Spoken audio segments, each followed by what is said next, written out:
بہت بہت شکریہ. انڈیا سے محبوب پاشا صاحب پوچھتے ہیں سر، یہ بڑا مسئلہ ہے، یہ ہمیں بھی لوگ کئی دفعہ پوچھتے ہیں کہ وہ خوابوں کی تعبیرات کی مختلف کتابیں ہیں مارکیٹ میں، تو ہر مولوی صاحب نے ان کو اٹھا کے اپنے پاس رکھا ہوا ہے. جیسے ہی کوئی آتا ہے ان کے پاس، کوئی بھی خواب بیان کرتا ہے تو وہ وہاں سے تعبیر بتا دیتے ہیں، یا پھر عام لوگوں نے بھی گھروں میں رکھی ہوئی ہیں. تو کیا اس طرح سے عام پبلک کے لیے خوابوں کی تعبیر ان کتابوں سے اخذ کرنا درست ہے سر؟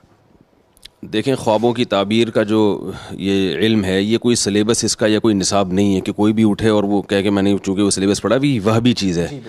جیسے یوسف علیہ السلام کو اللہ کی طرف سے یہ عطا ہوا ہے، ایسے ہی بعض بزرگان دین کو قدرت کی طرف سے ایک اللہ ملکہ عطا فرما دیتے ہیں کہ جب کسی کو کوئی خواب آتا ہے تو وہ ان کا دماغ اس کی تعبیر کی طرف چلا جاتا ہے. اس کی میں آپ کو ایک بہترین مثال دیتا ہوں. ایک دفعہ کسی نے مجھ سے پوچھا کہ مجھے اللہ نے وہ ملکہ نہیں دیا ہے، میں کبھی کبھار ذہن میں تعبیر آ جاتی ہے، تو ایک مثال دے رہا ہوں کہ خاتون نے بتایا کہ میں نے اپنے شوہر کو بہت ہی گندے کپڑوں میں دیکھا ہے. تو یعنی کپڑے گندے ہیں، میلے ہیں، اور ان خاتون کے اپنے شوہر سے تعلقات بھی اچھے نہیں چل رہے تھے.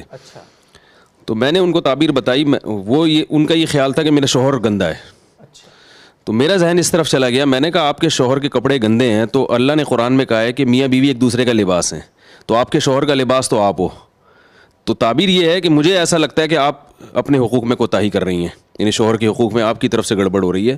تو یہ آپ کو خواب میں اللہ کی طرف سے شاید اشارہ دیا گیا، کیونکہ ان کا لباس تو آپ ہو، تو ان کے کپڑے خراب ہیں تو اس کا مطلب آپ میں گڑبڑ ہے. یقین نہیں ہے، ظاہر ایک تعبیر ہے. تو کبھی انسان کا دماغ چلا جاتا ہے ایک ایسی تعبیر کی طرف جس میں لگتا ہے کہ یہ صحیح تعبیر ہے.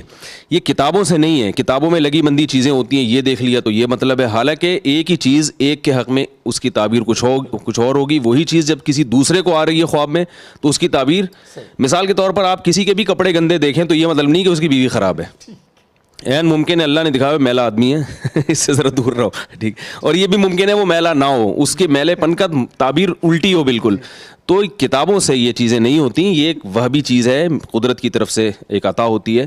تو اس کتابیں پڑھ کے میری رائے ہے کہ یہ کتابیں پڑھ کے یہ فن نہیں آتا، اور یہ کوئی لگے بندے اصول نہیں گئی. یہ دیکھا ہاں کچھ چیزوں کا حدیث میں آتا ہے، جیسے دودھ جو ہے یہ علم سے تعبیر ہے. دودھ پینا خواب میں ایک اچھی علامت ہے، یہ اس کی علامت ہے آپ، کیونکہ دودھ خیر کثیر ہے، بہت ساری چیزیں دودھ میں، تو علم بھی خیر کثیر ہے. تو اس میں کوئی دودھ اگر خواب میں پی رہا ہے تو اچھی تعبیر کی جا سکتی ہے اس کی. ایسے 2-4 چیزیں ملتی ہیں ہمیں روایات میں. باقی پوری کتابیں اور پڑھنا اور اس میں یہ میں نہیں اس کو صحیح سمجھتا. بہت بہت شکریہ سر.